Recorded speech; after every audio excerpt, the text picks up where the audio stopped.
As the mother of a now almost grown teenage son, I have to admit that this water into wine story from John's Gospel sounds a little different to me than it used to.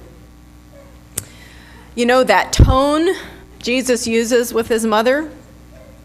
Woman, how is it that your plans, my plans, are any of your business?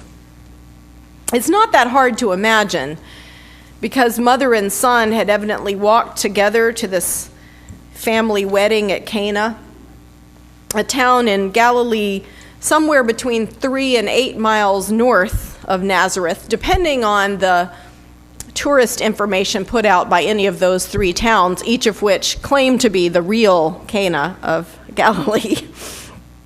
At any rate, it was most likely this nearby group of family whose wedding they attended, perhaps some cousins of Jesus who lived nearby. The thing that's important to remember is how just before this story, in John chapter 1, Jesus had just called his 12 disciples. So we could imagine how eager he would be at that moment to begin his ministry, to march directly south to Jerusalem, which is what he does immediately after the wedding at Cana. He's eager to confront the authorities at Jerusalem. So we might wonder what led Jesus and his 12 new followers to go off on this detour north in the opposite direction to Cana. I don't know about you, but I could just hear Jesus' mother when he announces his plans to go off on a mission. Oh, no, you don't. Not before Cousin Sally's wedding, you don't. You and all those boys are just going to have to come along to the wedding. And so Jesus brings those disciples along with him to a party. And maybe they were glad enough to go. A party's a party. Maybe they had heard of some cute girls in Jesus' family, who knows? But at least there would have been food and wine and music and dancing. But when you think about it in that way, as a mission interrupted, it shines an even more interesting light, I think, on this exchange of words between mother and son. John says, when the wine gave out, the mother of Jesus said to him, "They have no wine." And Gordon pointed out after the first service that it was probably because those 12 disciples were heavy drinkers, but, you know.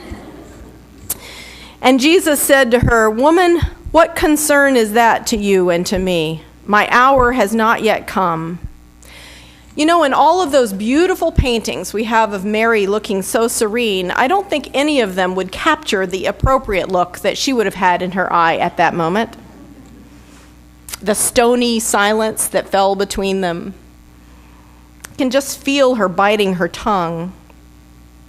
How long that pause was, the Bible does not record. That pause between Jesus' back talk and Mary's reply, which, by the way, was not directly to Jesus, but to the servants instead. She's staring at him. Without a word, she turns and just speaks to the servants instead. Go, do whatever he tells you. Now, whenever I see something like this, something kind of new in a story like this tension, I always wonder if it's just me or if it's really there. So this week when I went to check on some other sources and do some research, the biggest surprise for me was, of all the sermons I looked at, it was Martin Luther.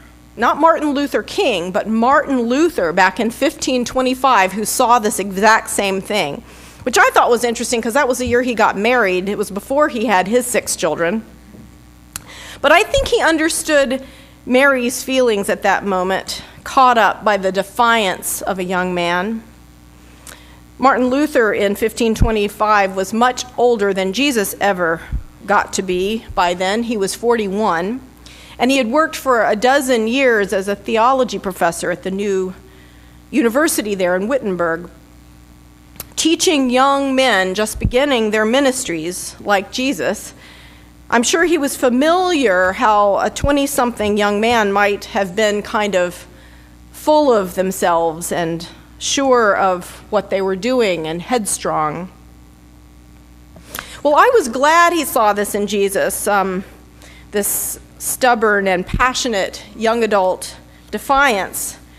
But what was really exciting for me was that he saw that image of Jesus as an image of God. Martin Luther saw in this story a metaphor for our relationship with God. Mary's reaction to Jesus reminded him of our dismay sometimes at God's failure to act exactly when, how, and where we think God should be helping us. And I think all of us knows now what this feels like after the week we have had when a so-called act of God leveled the city of Port-au-Prince, burying thousands of innocent Haitians under the rubble. When awful things like that happen, we people of faith often feel anger at the Almighty, God of the earthquake, God of the storm. With all the creatures who suffer, we cry woe, and we cry why, and we cry unfair. I know my prayers sometimes must sound like that to God. Do you sometimes feel you just nag and nag God to do the right thing and somehow God is failing to listen? Or at least seems to procrastinate like a surly teenager? How long, O Lord, is the prayer of Psalm 13, but it's a prayer that most of us will pray at least some point in our lives. At times like that, it's hard to be patient and to have faith that someday, somehow, it will all be done. God's will be done.